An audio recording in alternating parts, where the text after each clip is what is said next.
কবিতাৰ সিটো নাম প্ৰতাৰণা। কবি দীপজ্যোতি বৰদলৈ, আবৃত্তি মানস প্ৰীতম শইকীয়া। কাৰ প্ৰৰোচনাত পৰি গু মাৰি গংগাত পেলালা, পাৰিলে ক্ষমা কৰিবা, ভুল নুবুজিবা, মই তেনেকুৱাই। এতিয়া তোমাৰ কথা পাহৰি মাতাল হৈছো, শব্দৰ ৰাগিত ঘোটে ঘোটে মদ গিলিছো। নিজৰ ব্যস্ততাত সোমাই অজানিতে পাহৰি গৈছিলো তোমাক।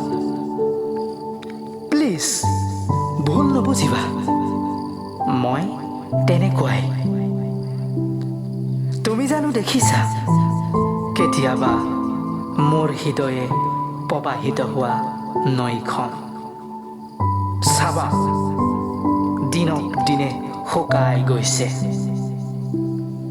দেখিলে গম পাবা এসোপা মৰা পাথৰ।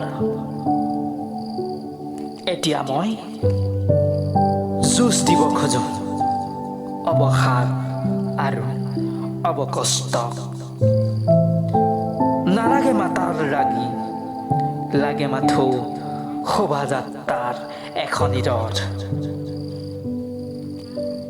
য'ত সজোৱা আছে সপোনৰ ৰামধেনু আৰু সৰগৰ পুষ্প। এয়াই বেদনাসিক্ত অন্তৰ পৰা অন্তৰলৈ যাত্ৰা।